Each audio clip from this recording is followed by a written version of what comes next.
This is Ranger Kidwell-Ross, editor at World Sweeper and the director of the World Sweeping Association. Today, we have a very interesting conversation, I'm sure it will be, with Jill Murray, a PhD. She is the Creek's Water Quality Analyst for the city of Santa Barbara in their Sustainability and Resilience section. She is also a lead in an upcoming microplastic study that will see what the best practices are for removal from pavement-based surfaces and how to get small micron particles, which include tire particles also, anything under 5 millimeters, basically, off the roadway before they can enter into creeks and waterways, which is a very strong push for now in many parts of the country. Also with us is Roger Sutherland, PE. He is the principal and the senior water quality resource engineer for Cascade Water Resources LLC based in Oregon. So with that, let's enter into this conversation, shall we? So go ahead, Jill. You were talking about something that I know I'm not very familiar with, which is trash TMDLs. And let's start off with what that is and how that might affect the power sweeping industry in the cities. Okay. Yeah, I'm going to talk about what we call colloquially the trash amendments. And what's really interesting about the trash amendments are they apply to everyone, not just communities that have TMDLs for trash. And so the goal is, it's a very ambitious goal. The state of California wants by 2030, every community that is under an NPDES permit to make 100% progress towards having a plan to eliminate trash from surface waters and receiving waters, and ultimately, what discharges to the ocean in California. And there are two main tracks for compliance for this. Track one, well, I'll say the trash amendments apply to what's considered priority land use areas and then other hotspots. So that's going to be mostly commercial, industrial, multifamily, residential, and then hotspots such as bus stops and places that have been identified as having a lot of trash. So there's two main tracks. Track one is achieved via the installation of full trash capture devices, generally underground. So that would be screens put down inside catch basins to screen out the trash before it gets into the storm drain network. That would be larger devices that are called for example, a CDS unit, or I think those are continuous deflection system. It's something larger that's taking a larger storm drain input and removing trash in a large vault underground that then will eventually get pumped out. And then another method is putting nets on the ends of storm drains or even in a river system. So those are all called full trash capture devices. Then track two is using a combination of, it could be including some of the full trash capture devices, but then it can also include institutional controls such as street sweeping and trash pickups and beach cleanups and creek cleanups, product bans such as straw bans and disposable cutlery bans in a community, plastic bag bans, things like that, and outreach and education. And so that's where this really, affects the street sweeping world, is that communities that opt for track two are going to be using the role of street sweeping to reduce the amount of trash that they are discharging to the storm drain. And the way this works is that communities have to model kind of what their total amount of trash would. Okay, well, I just want to say, for the phase one communities, these are the larger communities that have gone before mine. I'm in a phase two community. They have, I believe, mostly planned to use track one. And I think that's been at the strong based on a strong encouragement by the state water board. And I would want to hear from a phase one stormwater manager before I would quote me on that. But now that the phase two, this is the small community general stormwater permit, is about to be renewed, the trash amendments are going to be put in our newest permit. And so we all, even though we've seen them coming and have had to make choices along the way, now this is going to be in our permit, and we are going to have to achieve compliance quickly. And I think that more of the smaller communities will use track 2, the institutional controls. And I'm hopeful that they will. And the reason I'm hopeful that they will is that when you go track 1 and you put things down in the storm drain or underground to remove the trash, you still see just as much trash on the surface of, we're all going to look at just as much trash on our streets, on our sidewalks, on our roadways. And I think we all want to live in a world that looks better than that. Whereas if we pick track 2 and we're doing street sweeping and trash cleanups, we're going to live in a cleaner and cleaner world. And I'm hopeful that eventually we'll kind of change the culture towards less trash littering. We're just going to expect to see less and less trash in our environment. So quantifying how much trash street sweepers remove is going to be incredibly important in determining whether communities feel they can go forward with track 2. So let me interrupt to say that's why I changed the viewing here, so it wouldn't just grab me as a presenter to ask, what's the incentive to a city to have this trash picked up? Now, we know that in the trash there's a certain amount of pollutants, certainly microplastics, which is what your study is most intriguingly interested in, and tire particles, which are really, I don't know, micro rubber, I guess. And that's being shown here in the Pacific Northwest to have huge implications for fish. The fisheries are getting drastically changed because of the pollutants that are in the rubber of the tires, and that's something that's got to be addressed also. But are there actually credits that are available to cities if they pick up more trash? Can they tell? We're looking at having in Florida now and Minnesota credits for pollutants that are in the street sweeper pickup. Now, what you seem to be talking about is getting credits for the trash component that's in the street sweeper amount. And when you separate out both the trash components and the pollution components in a sweeper's debris hopper, you're not left with much else. That's basically what we're talking about, gets picked up off the street. So quantifying how important it is to get rid of both of those components and keep them out of the waterways, I think is what's next. But would you continue, please? Yeah, sure. I think it remains to be seen how the different, in California, it's regional water boards are going to credit street sweeping, but for trash removal. We all have to show 100% removal of trash. So how much of that we can get credited from street sweeping is really going to depend on doing some more research. I don't think there are a huge number of studies looking at street sweeping and trash in particular. I know there are some. I just saw a really interesting talk where the crediting went up from 1% of the street sweeper hopper by volume for trash up to above 25%. I don't know that the regional board has accepted that, but that's what the study showed. So I think that the more data we can get collected on trash, and interestingly, it's the metric used by the water board is volume of trash, so that if people are thinking about planning these studies, make sure they're looking at volume, not just mass of trash removed. Once we have a larger data set, I think that the water boards will be looking at this and deciding how much to credit. Wow, that's very interesting. Could you weigh in on this, please? Pardon? Oh, yes. What I do wanted you that. Oh, do you want to talk? Then I'll talk.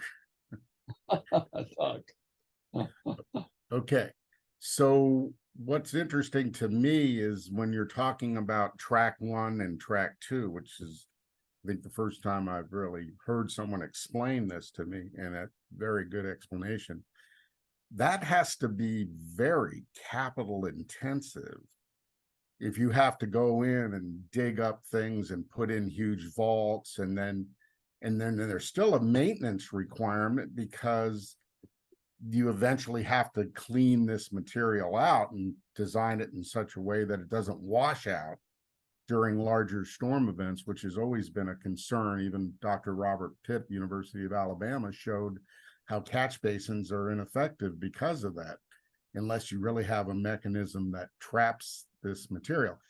My point is that these larger communities should be seriously thinking about track 2 also, because, and I say this based on the work by the University of Florida Stormwater, what was it, Stormwater Management Association, or Stormwater Association, where they spent $3 or $4 million over a 12-year period doing an analysis with 14 MS4s involved, and demonstrated that when it came to something as difficult as picking up phosphorus and nitrogen, forget about trash.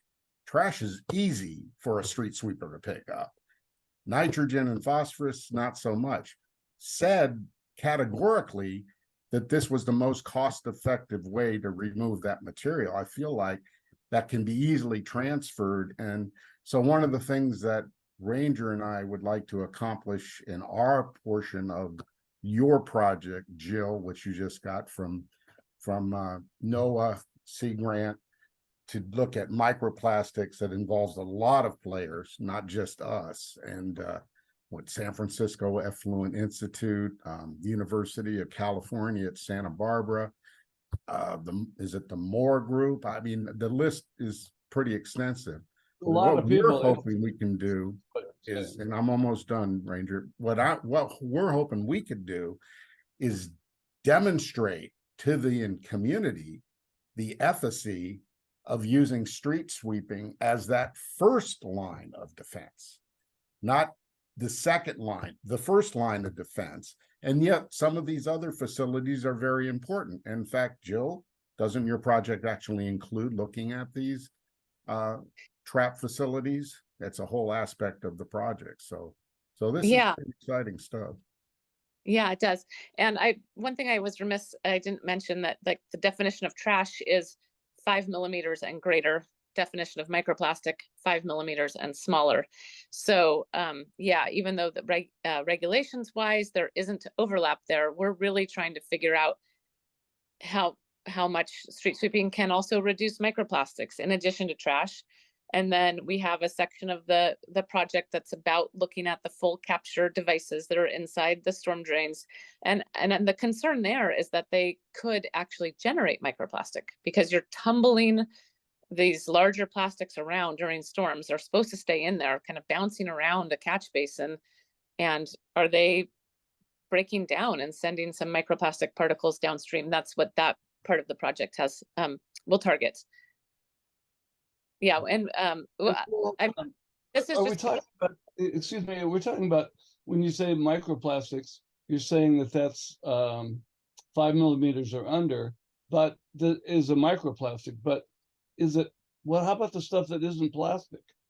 What's up with that? I mean, if it is, where does sand filter into that, for example, or other things that aren't plastic? Rubber is that a microplastic?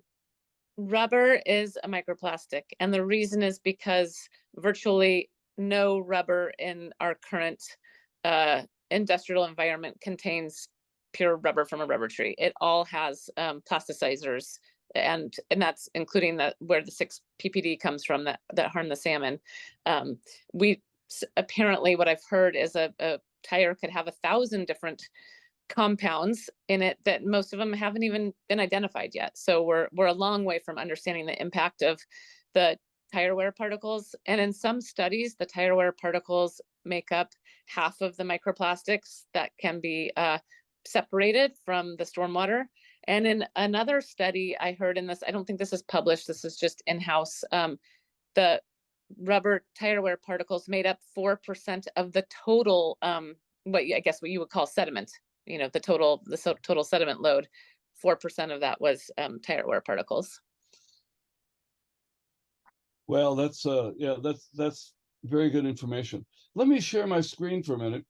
And this is now there, we're sharing that. That's showing that is from the study that was done in Florida that Roger referenced. And you can see, as it says there, the bottom line is this. We're talking about nitrogen, nitrogen versus the next, it was $189 per pound by a street sweeper, $1,016 by the next best method, catch basin cleaning. Total phosphorus, $294 a pound by a street sweeper versus $1,656 by the next cheapest way to do it, catch basin cleaning.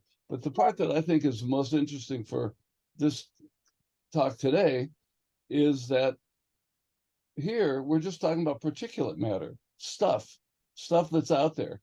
That's, as you were talking about, Jill, is an eyesore and a danger and a rodent collector and so forth. It costs 11 cents a pound to reduce that, to remove that material by street cleaning, 70 cents a pound by catch basin cleaning. So, that's a point here, is to look at what street sweeping does, holistically.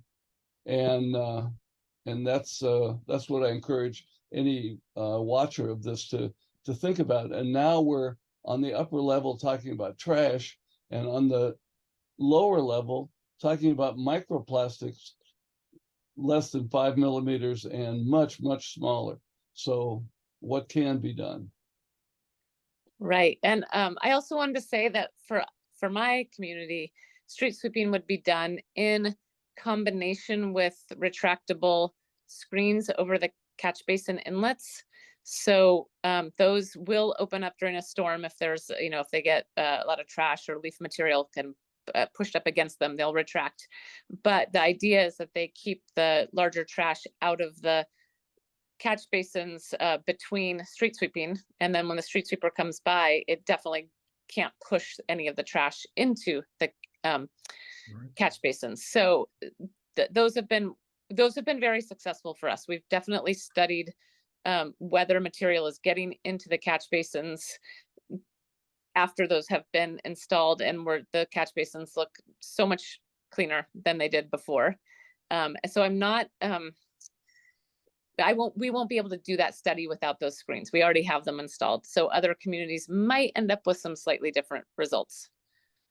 I see what you're saying. Yeah, I've been aware of that technology now. It's been around for about at least a decade, if not longer. And it makes a lot of sense, because the action of the gutter broom on a street sweeper, and it's coming down the street along a curve, it's pushing some trash in front of it, because it hasn't grabbed it yet.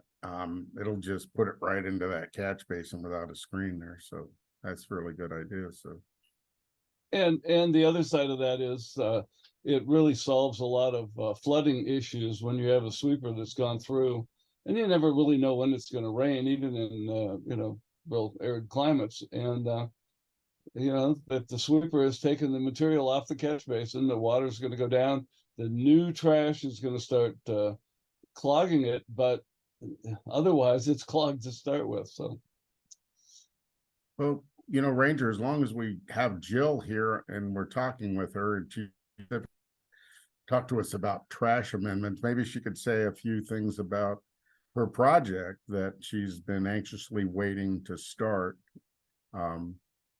The scope of it, and where she sees it fitting into the bigger picture of trying to mobilize the community to understand how important this is.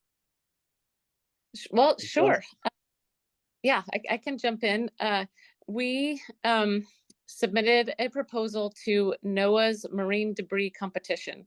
And part of the solicitation for that grant program was it included a lot of the goals of the California state's microplastic strategy. So NOAA and California, the California Ocean Protection Council were really working together on getting some of the California goals into this solicitation. And one of them was, how can we intercept microplastics? And most of that is, they're thinking about like during production or extended producer responsibility, or at the site where it's the plastic's being used, for example, in an agricultural field where the plastic is laid over and then degrades, how can that get collected? But what we, a lot of, and then also infiltration projects, which will infiltrate stormwater, but also capture trash and microplastic at the surfaces. But we wanted to, a lot of those things will take a long time, product bans and infiltration, getting them installed throughout a community. Those might take decades, right? And so we wanted to say, well, what can we do right now? What are we already doing that might be removing microplastics? And that would be public works activities such as street sweeping. We know from a really important study by the San Francisco Estuary Institute that most of the microplastic that's coming off of the land and getting into the ocean is from stormwater runoff. So it's the microplastic is on our impervious surfaces and getting washed into the storm drains during storm events.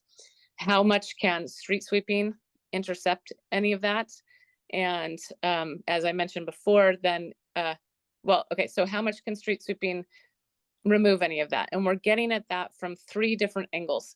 One is trying to, in Santa Barbara, estimate the total load of microplastic that's being discharged to the ocean. And we've got a good handle on that, and we'll get a even better handle on it. And then how much are we removing of that load? How much are we actually removing in our street sweeper hoppers? And that is going to be the challenging part, because quantifying microplastic in a messy matrix such as street sweeper hopper is really hard, mostly because we have a lot of organic material, and that is the similar density to microplastic. And so separating it is tricky. We're going to have UCSB working really hard to overcome some of the challenges with that quantification. And then another method is to look at runoff concentrations in a very well-controlled swept versus unswept study that's being conducted by the Southern California Coastal Water Research Program, aka SWRP, and with a really, really excellent design of very realistic simulated rainfall. And then we also have we know we can remove some of it. The city of Santa Barbara has done some pilot work. We've swept the street by hand after the street sweeper's gone by, and we find more microplastics still on the street. So we know there's room for improvement. So then we'll be doing a study a la Roger Sutherland's previous studies, where we're going out and testing the sweepers with simulated street dirt plus simulated microplastic, and seeing if we can get better pickup rates and efficiencies by changing sweeper type and speed, et cetera. We want to put we want a number on what would be the best pickup we could get of the microplastics, so that we have kind of that upper bound. And really, we're approaching this from a very scientific perspective. We don't have we don't know. I know that the street sweeper removes some microplastic because we've done that pilot study, but we do not have quantitative numbers on this. And this is just something we all need to know. We know we're removing some. Are we removing 1% of the total load, 10% of the total load, that 0.1% of the total load? And the answer to that will make a real difference in how we relate street sweeping to our understanding of microplastic transport to the ocean. Thank you. That's a very good summary. Let me weigh in here a little bit from my editorial perspective, I guess, and knowledge of street sweeping. One of the problems that often doesn't get addressed. Well, first off, if you think that what a sweeper is out there to do is to pick up gross material cardboard boxes, the odd dead cat and that sort of thing, then that's one thing. It's the difficult part that we've always had with public works directors is to make them realize that when you talk about small micron particles, and that's what we're talking about with microplastics, if you're at about 250 microns, which is my hair, like your hair, is about 72 microns, 3 times the width of our hair, and smaller is only typically about 10% in previous studies of what's on the street. Unfortunately, or now that we understand it, perhaps fortunately, we've learned that up to 60% of the pollutant load that the EPA is trying to get off the street for reasons of physics can be captured in that 10% of the smallest material. So now we need the whole sweeping industry and the public works directors to force the feet of the sweeping industry to the fire to not only have sweepers that pick up the small stuff as best as possible. We can't have any more of these posts on social media about how I followed the sweeper in a cloud of dust. We can't afford that cloud of dust anymore. So these sweepers have to be correct in the first place, well maintained, so that they don't create clouds of dust, and they need to move toward situations where we can maximize not only the trash that's picked up, but the small micron material. Yeah, They're that is really interesting, and I'm wondering if that is going to require brushless street sweepers, because I've seen some results that show some of the fines are actually increased after the sweeper goes by, and I think that's from the brush kind of scouring the street surface, but I'm not sure. You know much more about that than I do. So we have learned that broom sweepers. Now you're going to have a curb broom, as far as I can see, that pushes the material inboard from the curb, where most of the material by far is within 36 inches of the curb. So you've got to do a good job scrubbing that. Maybe you need a suction on the brooms, which is possible. So any dust that's produced by the curb broom gets pulled up into the system. Now the material goes over into the big vacuum cleaner that is a regenerative air or vacuum sweeper.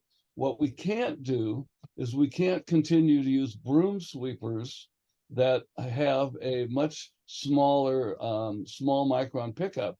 And there are so many cities in the snow belt that need that for their spring cleanup. Sometimes you need a front end loader as well as broom sweepers. So they continue to use those throughout the year because it's also expensive to just let sit. But the fact is, if water quality and air quality and this pollution matters, then you have to go with air sweepers that are well equipped, well kept up, and or find another technology or improvements in the technology, through the sweeping industry. Yeah, I wonder, what about a second pass with a machine that has no brush or broom? Yeah, So that's what we call study, that's tandem. That's called tandem sweeping. Ranger and and I identified it. What year was it?